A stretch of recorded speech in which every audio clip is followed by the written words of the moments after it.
Bonjour et bienvenue. Aujourd'hui, on va s'attaquer à un sujet qui, disons-le, a probablement laissé quelques mauvais souvenirs d'école, les mathématiques. Et pourtant, et si on réalisait qu'elles se cachent absolument partout?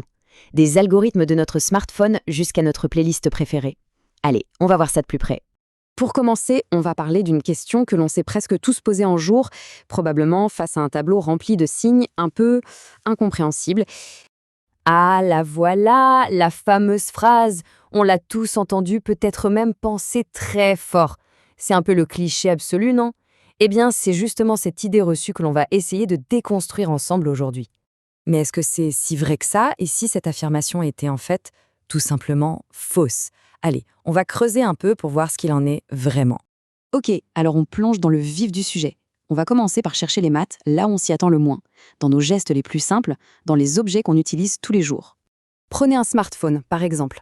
Quand on demande à son GPS le chemin le plus rapide, il résout en permanence un problème mathématique super complexe. Ça, c'est l'algorithmique. Et pour que personne ne puisse lire nos messages, on utilise la cryptographie, qui, elle, est basée sur la magie des nombres premiers. Tout ça, c'est grâce aux maths qui rendent ces actions si simples et surtout sécurisées. Et ça ne s'arrête pas à la technologie, loin de là. Gérer un budget, eh bien, c'est faire des additions, des soustractions, des pourcentages.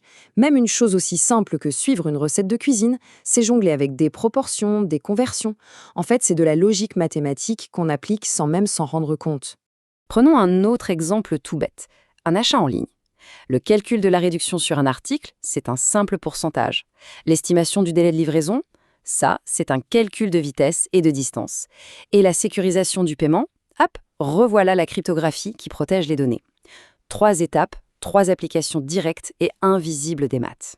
Bon, on a vu le côté pratique, c'est bien.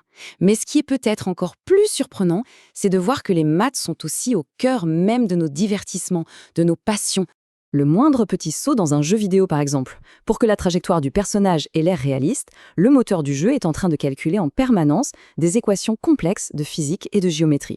Chaque mouvement, chaque collision, chaque texture qui nous paraît si fluide, tout est le résultat d'opérations mathématiques résolues en une fraction de seconde. C'est assez fou quand on y pense.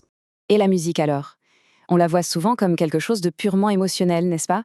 Et pourtant, sa grammaire, elle est entièrement mathématique. Le rythme, ce ne sont que des fractions. L'harmonie, c'est une histoire de rapport parfait entre les fréquences sonores. Finalement, les maths sont la structure invisible qui transforme de simples ondes en une mélodie qui nous touche. Du coup, après avoir vu les maths à l'œuvre un peu partout, que ce soit dans le pratique ou dans le créatif, il est peut-être temps de changer complètement notre vision de ce que sont, au fond, les mathématiques. L'idée essentielle à retenir, c'est que les maths, ce n'est pas juste une histoire de chiffres et de calculs, c'est bien plus vaste que ça. C'est la science qui étudie les structures, les motifs, les relations. C'est une sorte de langage universel pour décrire le monde qui nous entoure. En fait, c'est une manière de penser. C'est un outil formidable pour organiser notre compréhension de l'univers. Que ce soit dans la spirale d'une galaxie, la structure parfaite d'un flocon de neige ou même les fluctuations de la bourse, les maths nous offrent une grille de lecture pour trouver un ordre caché dans ce qui semble être le chaos. Alors, la prochaine fois que l'envie nous prend de dire que les maths ne servent à rien, peut-être qu'il suffira de regarder un peu mieux autour de soi. Elles ne sont pas cachées dans un vieux livre, elles sont absolument partout. Et la vraie question devient alors, où se trouve le prochain motif, la prochaine structure, qui n'attend que d'être comprise?